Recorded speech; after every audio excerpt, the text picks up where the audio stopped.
Christopher Dudung dan Stephen Udin sedang melakukan percobaan yang mereka pun gak tahu faedahnya apa.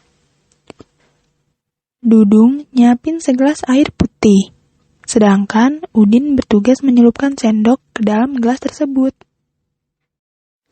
Pas dicemplungin, Udin terkejut melihat sendok kesayangannya bengkok. Hai Udin, jangan panik. Sendok itu sebenarnya nggak bengkok kok. Cuma kelihatannya aja yang bengkok. Hal ini dikarenakan adanya pembiasan cahaya. Pembiasan cahaya adalah pembelokan arah rambat cahaya ketika melewati batas dua medium dengan kerapatan yang berbeda. Bentar. Masih inget nggak? Medium yang udah kita pelajari ada apa aja? Yap, betul. Ada zat padat, zat cair, sama zat gas. Zat padat, susunan partikelnya rapat-rapat bingit. Zat cair agak renggang, dan zat gas renggang bingit. Nah, cahaya lebih cepat merambat di medium yang susunan partikelnya lebih renggang dibandingin merambat di medium yang susunan partikelnya lebih rapat.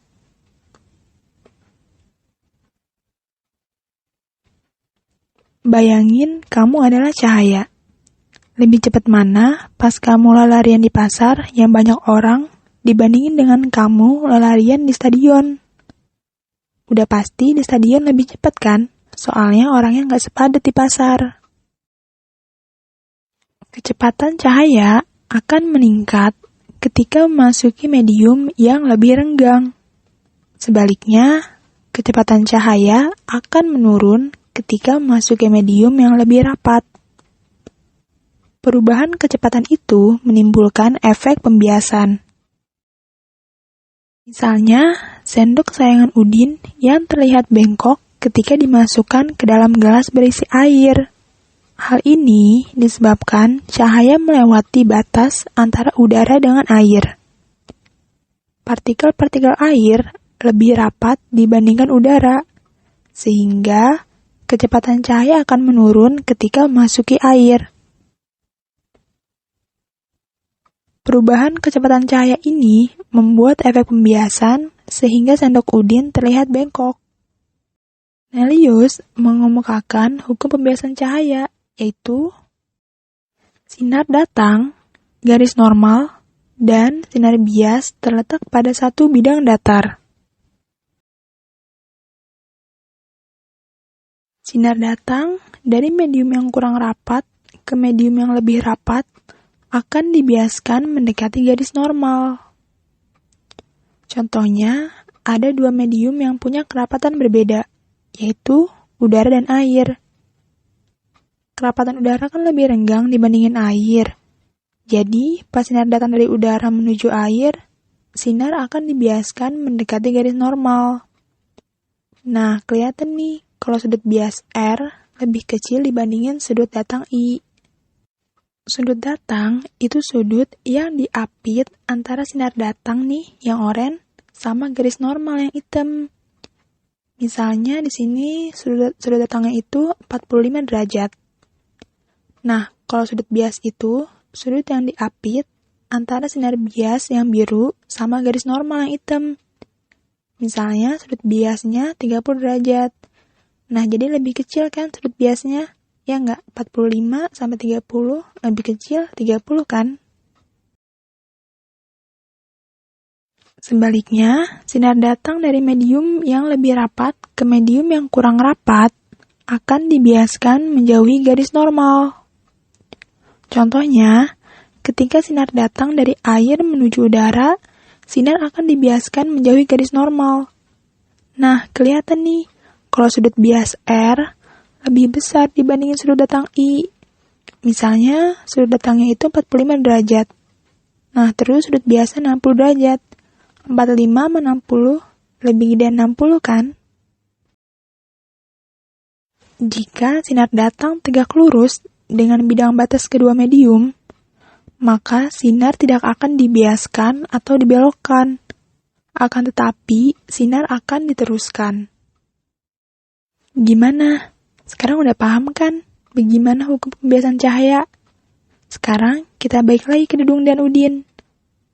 Awalnya, Dudung dan Udin mengira bahwa percobaan masukin sendok ke dalam gelas itu gak berfaedah bagi kehidupan mereka. Namun ternyata tidak. Jadi, pada minggu siang, Dudung, Udin, dan Marco mengunjungi kolam renang. Sebelum nyemplung, ketiganya ngeliatin sedalam apa sih kolam renangnya. Si Marco lihat kalau dasar kolam itu kelihatannya nggak dalam tuh.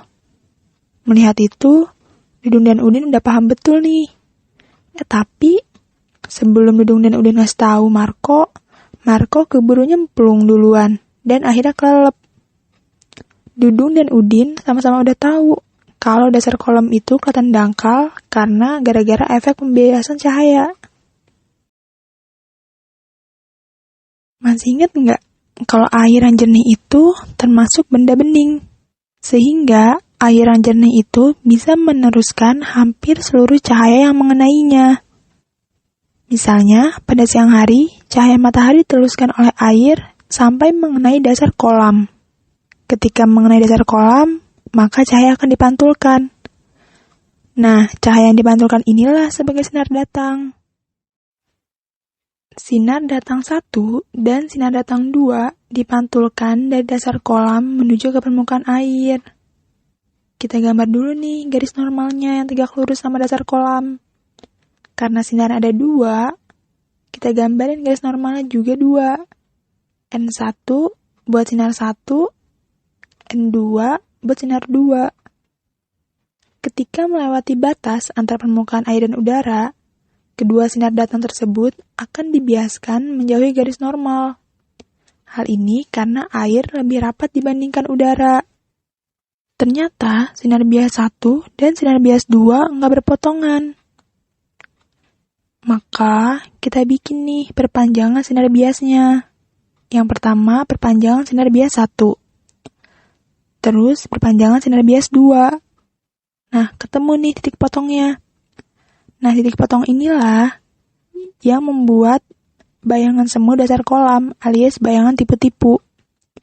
Bayangan semu inilah yang dilihat mata Marco, sehingga Marco mengira dasar kolam renang lebih dangkal padahal sebenarnya enggak.